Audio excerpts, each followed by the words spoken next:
Well, welcome to our series called Urban Reset, where we consider some of the most difficult and challenging cities in the world and how they might be reset, and indeed what initiatives there are in hand to deal with some of their most egregious problems. And this session is about Johannesburg, which is one of the most difficult and complex cities in the world for all sorts of reasons. And to talk about it is Heather Dodd, who is a co-founder and director of Savage and Dodd Architects, who have been shortlisted at WAF. They've also won a WAF X prize.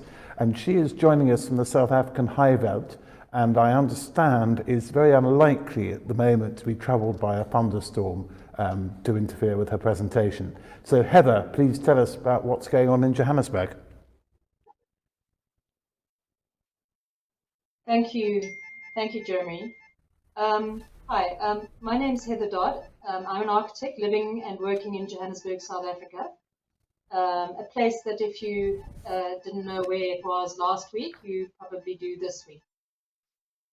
From my position as an architect who's been involved in inner city housing and urban regeneration in Johannesburg for the past 20 years, I'd like to reflect on the concept of resetting the city and what this might mean in relation to urban resilience in the creation of a just and equitable city.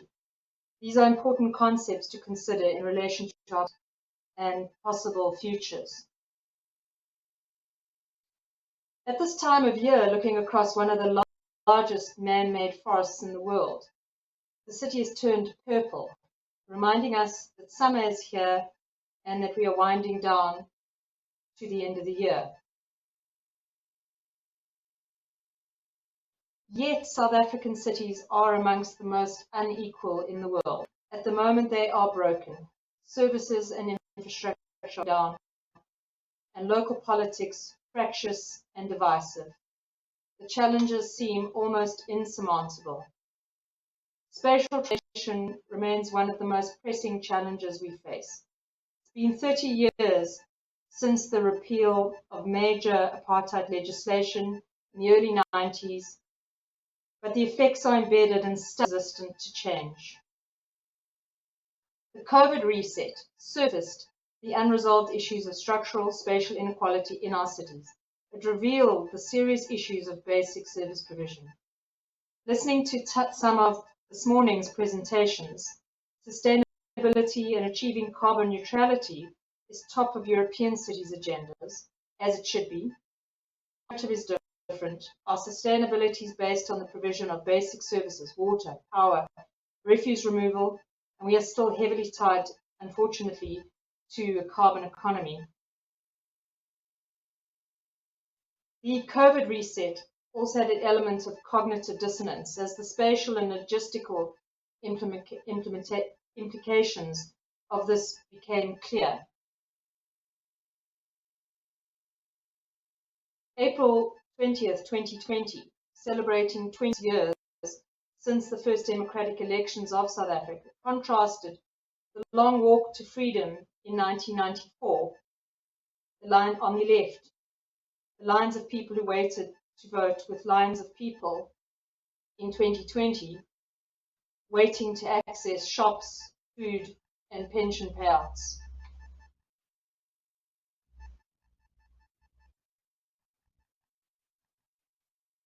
The spatial implications of COVID were played out at the level of the city and the room in the post city. I refer to the post city as the post-colonial, post-apartheid city, and I'll show this through a series of maps, newspaper articles, and photos. This picture was taken of a school playground area where markings had been placed for children to stand.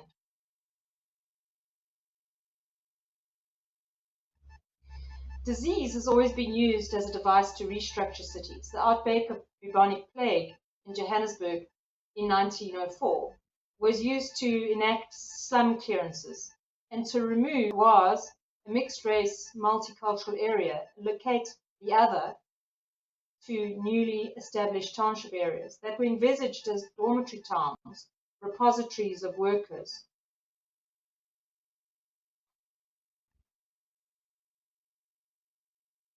Thus, the colonial city birthed the apartheid city, where the mining belt, shown colored in yellow, was used as a structural to separate the white city to the north, or top of the yellow, from the black townships seen on the bottom left-hand outlined grey in the slide. This legacy is evident in the pattern of racial distribution that exists today. This is the mapped census data from 2011, where the disparities are, and the structural embeddedness of racial inequality becomes spatial. Surely, the two diagrams or the two maps together, this is the challenge we face.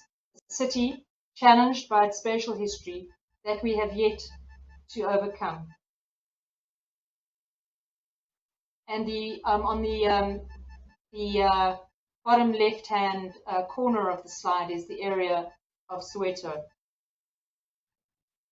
Post-apartheid Johannesburg attempted to address spatial inequality through restructuring the extents of the city. The state embarked on a massive housing program, but this resulted in an extended edge city. The post-post city is revealed as a sprawling city with low-income housing located far away from any amenities and poorly served with public transportation. The right-hand side of this slide shows what became known as RDP housing that were built and almost became the third edge, the third part of the city. These areas have become densified with incrementally built backyard shacks into a dense edge city, whilst the suburban city has evolved a gated housing model, and neither is sustainable. COVID cracked open these spaces to the level. Without public transport, how could workers traverse the city and traverse these two dichotomies?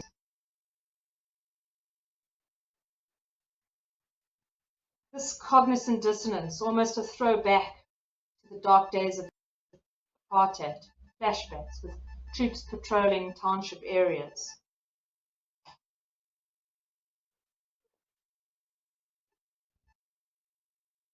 And added to that, seeing from here the Black Lives Matter protests and the subsequent discussion that revealed dark hidden underbelly spatial inequality in American cities,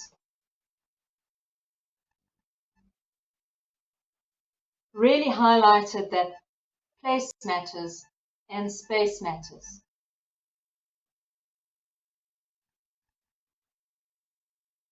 So in this inner city of Johannesburg, there are several advert walls where places for rent or spaces for rent are advertised, and the squeeze of finding well-located, affordable space is revealed in these adverts. Rooms, balconies for rent, shared space are the norm.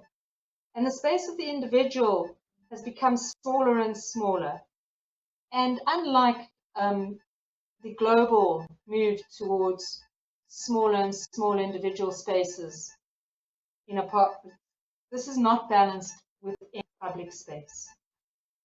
So the COVID reset plays out at the level of the street, the room, and the edges between. This is a photograph I took in April last year during the lockdown when I ventured out with a permit into the inner city. And these images are in stark contrast with the narratives that we saw elsewhere. So the balcony, the room, the narratives of staying on your couch that was seen on on Sky News. The same copied narrative had a very different application. A renewed sense of activism was engaged in resetting and challenging the government to provide basic services in dense urban settlements, where the disconnect between COVID regulations and emergency procurement was revealed. And this awakened activism restarted debates on our unfinished business that was set aside in the past years, and that maybe we forgot about in our bigger challenges. With the government challenge to provide water and sanitation, I'll just leave the slide up for you to read for a bit. But the essence of this is that when the first COVID lockdown happened, and people were told to stay inside and to wash their hands, the government suddenly realized that there were large informal settlements that had communal toilets and no water. So they decided to distribute water tanks and fill water tanks in areas and buy all the tanks up and put them up. And then they suddenly realized that that the emergency regulations had actually closed all the hardware shops. So you could not actually buy taps nor cement or bricks to make the bases for these water tanks. So there was a little bit of in fact, a very large disconnect there. And we are now approaching, I believe, nearly day 600 of our national state of disaster. So we usually use the word resilience in environmental terms relating to climate change. However, if we ask the opposing questions, are our cities resilient or are people resilient in navigating our urban environments? We really have to ask whether our cities are structurally enabled not only to become environmentally resilient, but spatially resilient in terms of social equity. And how this might be enabled through a southern urbanism aligned to the realities of our cities. It's evident that the growth in cities is going to be in sub-Saharan Africa, where cities are often low-rise, low density, densely occupied, sprawling areas. And that seems to be a bit of a funny thing to say. They're low density, but densely occupied. But I think that is as best a description as I could give it. And this is going to require innovative thought. And in this, we need to align small moves that adapt, transform, repurpose, incrementally with a bold vision of big move imagination. And a large part of this must focus on the public realm, which is largely absent. So I present a few thoughts based on some of our work. Our work has largely been in the social and urban housing spheres, inserting new housing into the inner city of Johannesburg and repurposing buildings for housing. The Brickfield social housing was one of the first social housing projects in the inner city of 2003 to 2005, consisting of walk-up and mid-rise social housing units. And it was in fact built in the area that I showed previously, the map where slum clearances had happened in the early part of the 20th century. And this enabled a new layer of narrative of settlement on the site, one that was inclusive and has contributed to the establishment of a stable neighborhood and longer-term urban regeneration of the area. The next slide shows, on the left of the slide, Elangeni social housing, which is a perimeter block, again inserted as an infill into the city. And adjacent, in this photo, a tower adaptation that we presented at WAF in 2018. And we used the tower project to challenge the possibilities of providing a different model of housing, one that was dense, provided varied unit typologies, and combined social amenities within the building, inserted into the space of the building core, and redefined and challenged existing relationships within the inner city, both spatially and in terms of power.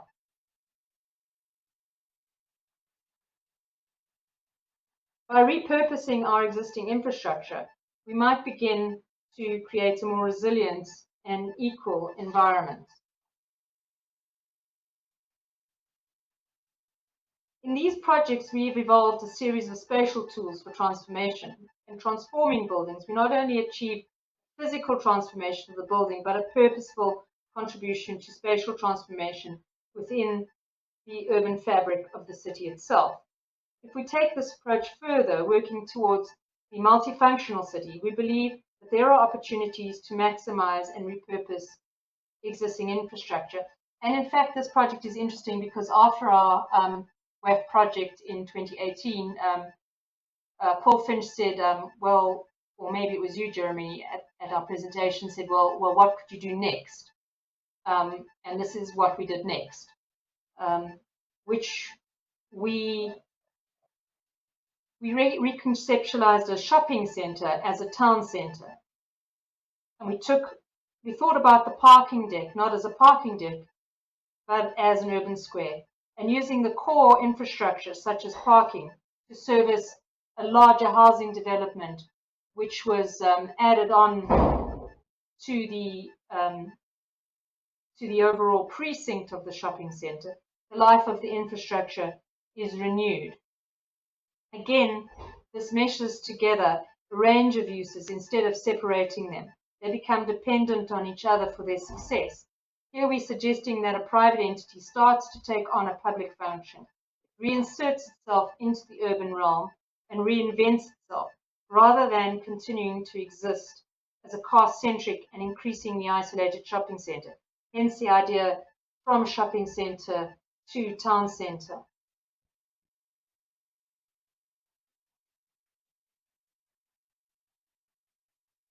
And if we extend this idea again, can we place new infrastructure and consider its extended uses?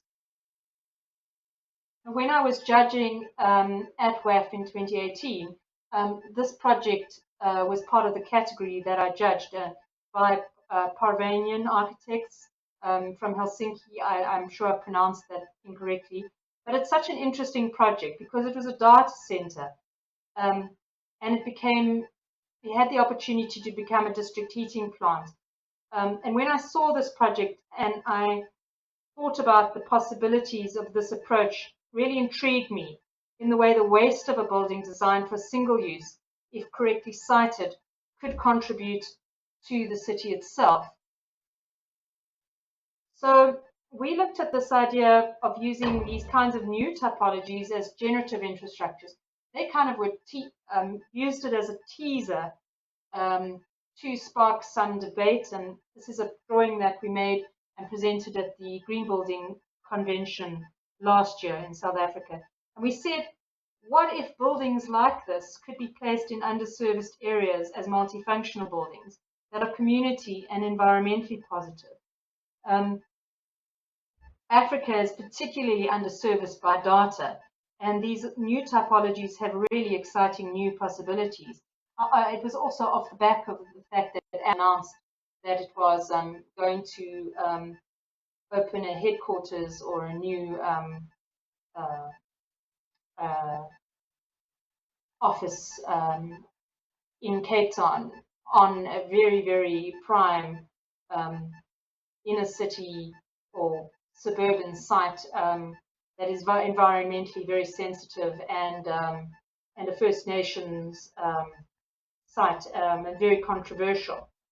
So perhaps through the continual repurposing or the continual pursuit of repurposing, recycling, retrofitting, restoring, we can work towards the vision of a resilient and just city, one that is both spatially, socially, and environmentally resilient. But the big moves, the really important ones, remain elusive. And this is our collective challenge. The last slide, I've coloured in the mining belt in Johannesburg as a green belt and reimagined what if that became in green open space that actually tied our city together and environmentally restored and rewilded this landscape that has been environmentally disruptive and extractive over the last 100 years. Thanks, Jeremy. Well, Heather, thank you very much. I mean, one of the things that really interests me about Johannesburg is that almost every problem you could think of in a large city can be found there. I mean, starting with urban regeneration, which is generic to all sorts of cities in different countries in the world, including countries that have not had the same political history as South Africa. But also environmentally, the environmental issues, the issues of social justice, which of course are fairly widespread. And I wonder how much of this stems from the origins of Johannesburg, which is that if one looks at its formation in the late 19th century, there were almost none of the reasons for founding a city in that place that you find in most other cities. It's not, for example, on a significant trade route. It doesn't have an immediately adjacent water supply. It's not perhaps in the most fertile part of the country. And of course, the reason it was there is that it sat on the world's largest lump of gold, which has all been extracted, and that green strip that you showed is where the gold was. And I just wonder if those problems in the origins of South Africa, obviously greatly augmented by apartheid and the consequences of apartheid, have scarred the city and made it almost impossible to resolve the problems that you outline. Jeremy, I think you're right, and that's why I said that the colonial city is almost the original sin, if you like. It birthed the apartheid city, which birthed post-apartheid city. So you're right, Johannesburg has absolutely no reason for its being. It's sited on a river of gold. It has no major water source. Our water is pumped in.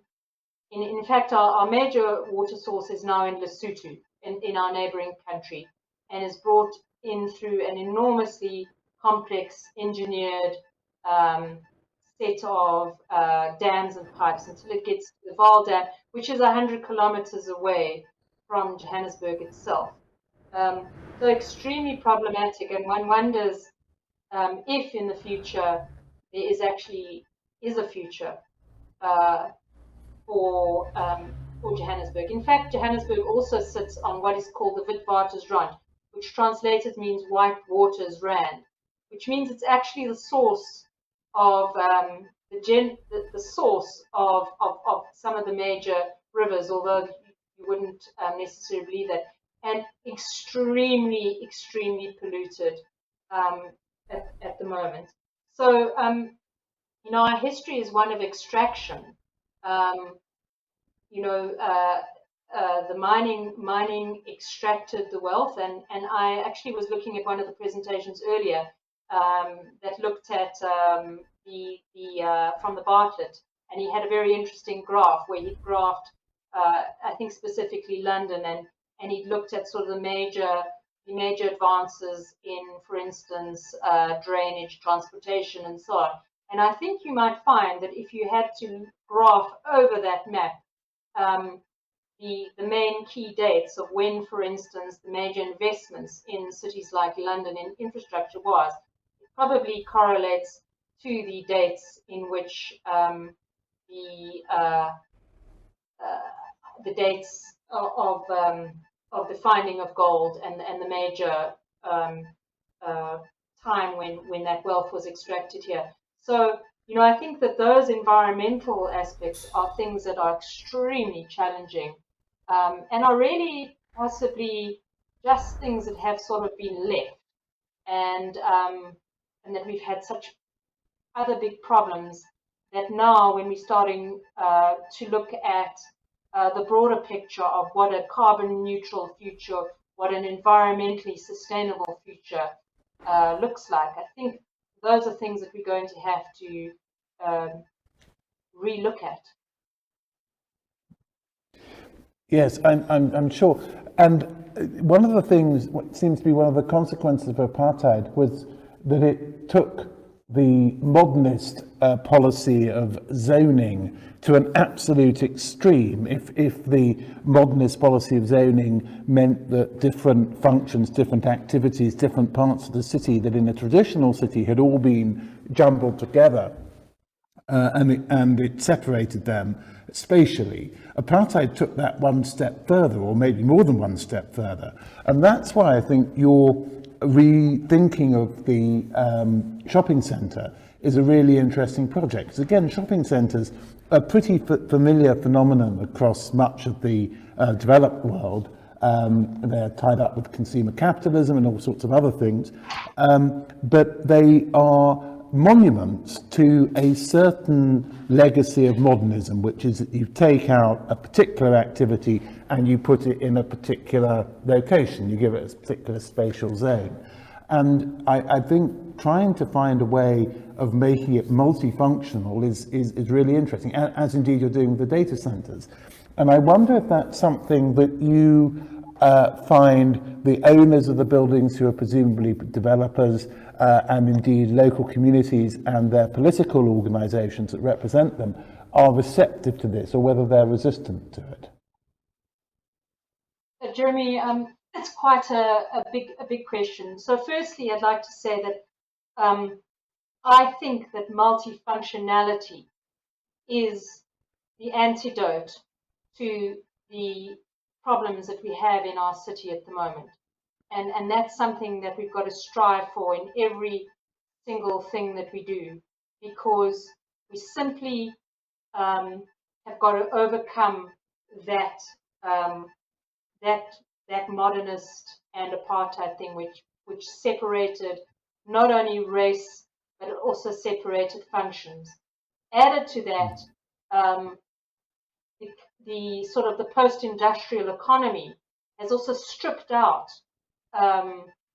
the certain sort of industrial and manufacturing functions that used to be in various places in the city and then just no longer are in the city or even in the country.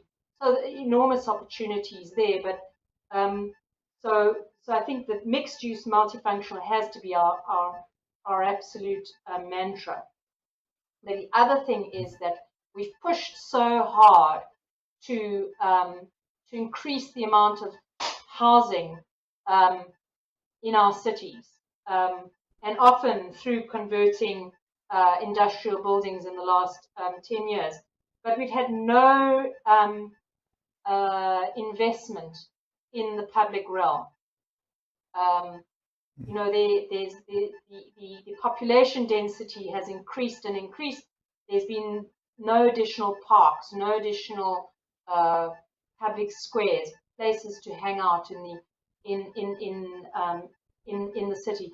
So actually, shopping centres have played a really big role, because they actually become the places where people go and hang out. You know, they aren't the museums and those kinds of places where people would, or libraries, or well, there are, but not very many, that people would go and hang out. So that's where they go. They go to the mall and, you know, they meet their friends, whether they have money or not, you know, go and do their shopping, and that becomes the outing. But some of them have become, and especially commercial shopping centres, were built on the American model of that you arrive in a car, park your car, and go into the shopping centre. And so they're re-embedding of those kinds of things into a much broader people-centric, pedestrian-centric, taxi-centric model has to take place. Now, this debate has really come to the fore, because I don't know if you realize that about in July, there was a major, what we call a kind of failed insurrection in one of the provinces in South Africa. It was fueled by the arrest of the former President Zuma, but it was really used as an excuse.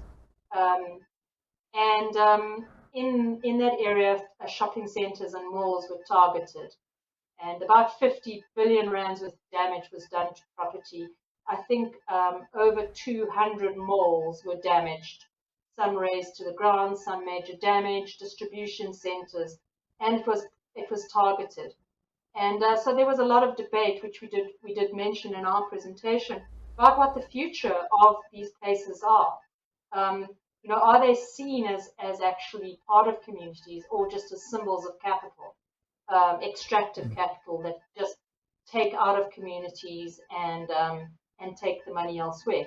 So again, a lot of hard debates and a lot of thinking to be done about how existing typologies can actually be repurposed, be layered and nuanced to serve greater and more complex needs. Which is very interesting because, of course, in South Africa, a lot of these particular places, like shopping malls, are tainted by their apartheid legacy, that they were, for the privileged sections of the community on the whole, sometimes legally restricted to those people. But if I remember, one of the great symbols of the apartheid state was the Union buildings in Pretoria, the seat of government. And Nelson Mandela, when he was inaugurated as president, took the conscious decision to have his inauguration on the space in front of the Union buildings, which in a sense was a symbolic transformation of that space from the place from which apartheid was administered to a place which was for the inclusive new South Africa that he was trying to build. And I wonder if there isn't a way one can achieve that with some of these thousands of shopping malls across the country. And I don't know what it would be, but I wonder if you have any thoughts about that. I think that there is. I mean, a lot of it has to do with how does one separate, and the Union buildings at that stage didn't have a fence around it, and actually, amazingly enough, now it does have a fence. So we also have a lot of issues with security in South Africa, and that's often why places are fenced, walled. So it's about trying to kind of break down those barriers spatially. So it's sort of physically spatially, but it's also maybe mentally spatially, and it's about people starting to think about things in a different way. Now, interestingly, many shopping centres are actually owned by pension funds, and so when and in fact, the government investment corporation actually is a major investor in pension funds, and so are the unions. So in fact, there's so many dichotomies, because when you destroy things, you're actually destroying your own pension fund. But so all of those kinds of layers of space have to be considered. So I think that there's enormous opportunities now. Whether commercial developers backed by those kinds of funds start to understand and see those possibilities is the important thing. And I think that the kind of debate that is happening is sort of, I think maybe there's a bit of a door open, and certainly one has to also realize that what we call the informal sector in South Africa, the small scale informal economy, contributes an enormous amount and has been largely excluded from the sort of the formal commercial sector. And certainly in the inner city of Johannesburg, there's an area in which we've worked, which has been fueled by Ethiopian migrants who have repurposed buildings into multi-dimensional shopping and living areas actually earns more than one of the prime shopping areas in Johannesburg, which is called Sandton City. So it's about taking those, looking at things differently and understanding them. And so I think that there's a lot of challenges, a lot of opportunity. Yeah, and if I can slightly change tack, picking up on another series of points you made, whatever the horrors that COVID brought about, particularly for the very poor, you, if I'm not completely mistaken, see that there could be an upside to it, because what it's done is to highlight in a way that would have been very difficult without something like COVID, some of these terrible inequities that exist in the structure of South African cities and South African society. And I wonder if that isn't leading to other sorts of rethink. And I'm thinking, I suppose, about housing. I mean, you said that there's been a lot of emphasis on creating new housing in the last 20 or 30 years. And I wonder if, as part of what's been happening due to COVID, people have been thinking about housing in a different way, because it's certainly been happening in the developed world, which is that if your home also becomes your workplace, you might think about it completely differently, and you might even find a way of inhabiting it differently. You might find different ways of paying for it. Now, I wonder if that's happening in South Africa as well. So I think a multi-layered question. I think that COVID certainly has cracked open that issue of unfinished business, of the divided, of the entrenched spatial inequality in the city. And I think that certainly, if people didn't sort of get that before, they certainly get it now. Suddenly that, if you expected the lady who works at the cashier at the shop down the road, you suddenly had to think about, well, how the hell is she going to get to work? Where does she actually live, and how does she get to work? So I think that certainly has brought it to the fore. And then the idea of people working from home. Well, certainly it's possible to work from home if you have a space to work from home. But if you're I guess you'd call it a blue collar worker. Let's call it a person that works in a mid-level job, and you share a room, or you share a small apartment with 5 other people. Certainly, working and living together is just really not possible. And I think that that's become a very challenging space. So that sort of multi-layered nuances of inhabitation and working and living are certainly very, very complex. And I think it's also brought to the fore the issues of zoning. Home offices and things like that were not necessarily part of our zoning.